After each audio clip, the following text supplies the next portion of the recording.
இன்னைக்கு வனத்திரை நிகழ்ச்சியில் போக்கிரி மன்னன் டான்ஸ் மாஸ்டர் ஸ்ரீதர் ஹீரோவா அறிமுகமாக இவர் கூட ஸ்பூர்த்தி, சிங்கம்புலி மற்றும் பலர் நடிச்சிருக்காங்க. சினிடெக் சூரியோடைய ஒளிப்பதிவில் இந்திரவர்மனின் இசையமைப்பில் இந்த படத்தை இயக்கியிருக்காரு ராகவ் மாதேஷ் அண்ட் தயாரித்து வில்லனாவும் நடிச்சிருக்காரு ரமேஷ் ரெட்டி. இந்த படத்தோடைய கதை: ஹீரோ ஸ்ரீதர் கிராமத்தில் தன் நண்பர்களோட கலகலப்பாக இருக்கிறவர். அவ்வப்போது கை கலப்பும் செய்பவர். தேவைப்படும் போது சின்ன சின்ன ஏமாற்று வேலைகள் செய்து பணம் சம்பாதிக்கிறாரு. அதே பகுதியில் கல்லூரிக்கு போகிற ஸ்பூர்த்தியை காதலிக்கிறாரு. துபாயிலிருந்து கிராமத்துக்கு வந்து பெரிய ஆளாகணும்னு நினைக்கிற சிங்கமுத்துவை ஏமாத்தி இவர் நிறையவே பணம் சம்பாதிக்கிறாரு. அதே கிராமத்தில் வில்லன் ரமேஷ் ரெட்டி கள்ளச்சாராயம் காய்ச்சி விற்று ஊர்ல ரவுடிசம் செஞ்சுட்டு இருக்காரு.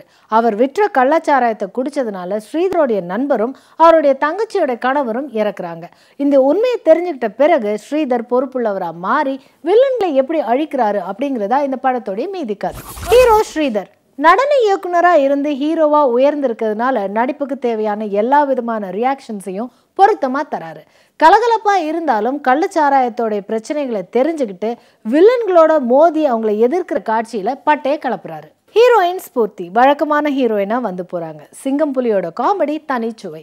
சாராய வியாபாரியா வர ரமேஷ் ரெட்டி கடுமையான வில்லத்தரத்தால தனியா அறியப்படுறாரு. இயக்குனர் ராகவ் மாதேஷ் ஹீரோவா டான்ஸ் மாஸ்டர் ஸ்ரீதரை தேர்வு செஞ்சதோடு மட்டும் இல்லாம அவர் பாடி லாங்குவேஜுக்கு ஏத்தபடியான காட்சிகளை அமைச்சு நடிப்பை வரவழைச்சது வரவேற்புக்குரியது. கிராமத்தில் கள்ளச்சாராயம் அழிவை ஏற்படுத்தும் அப்படிங்கிற தேவையான கருத்தை சொன்னாலும் தேவையற்ற காட்சிகளை நீக்கி தேவையான காட்சிகளை சேர்த்து புதுமையை ஏற்படுத்தியிருந்தால் போக்கிரி மன்னன் பொறுப்புள்ள மன்னன்.